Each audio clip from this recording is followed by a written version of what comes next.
Wow.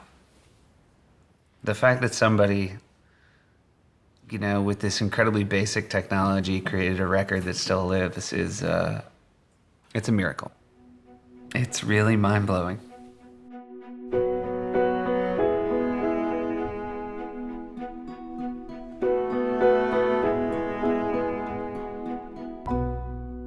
Seth Meyers is a household name. Yet the beloved comedian came to me knowing nothing about where the Meyers family actually comes from.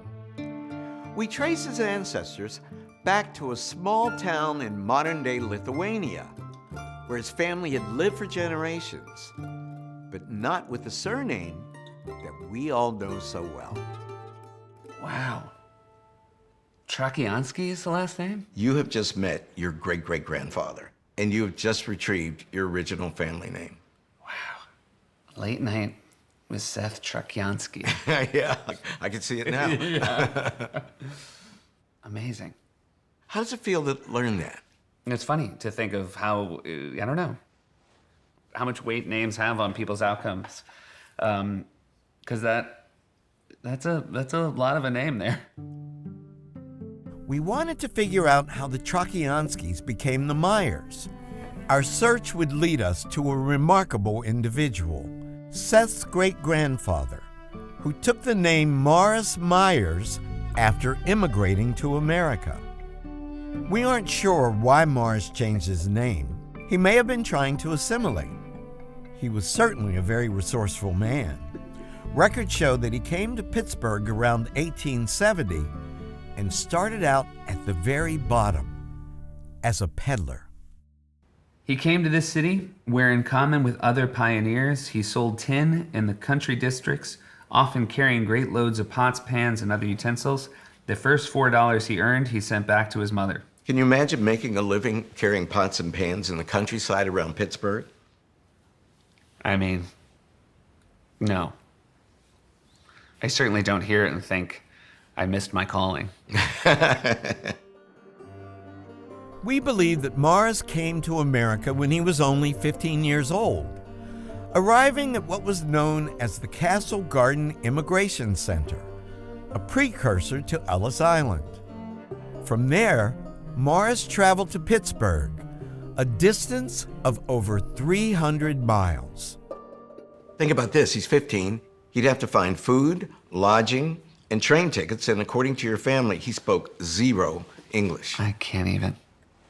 It's mind-boggling. And it's not, it would be hard enough to get to the Bronx from Manhattan. Yeah, it's true. Pittsburgh. Yeah, with no money. What's it like to look at that and to think of him at the age of 15?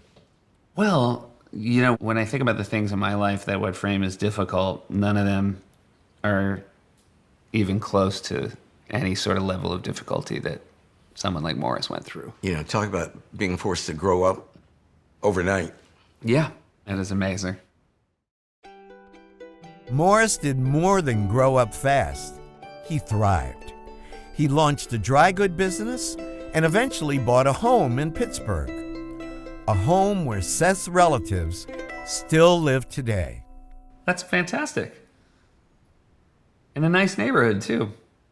Do you think that Morris's resourcefulness is something that's been passed down in your family?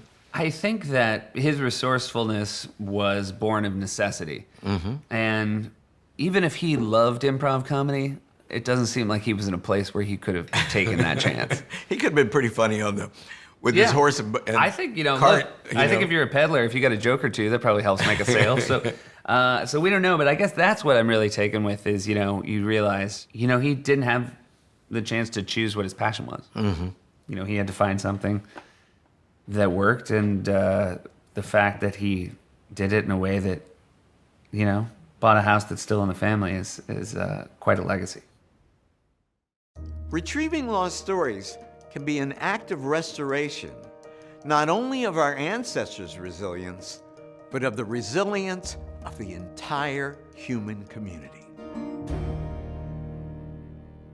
To see more incredible stories, click here and watch the next video.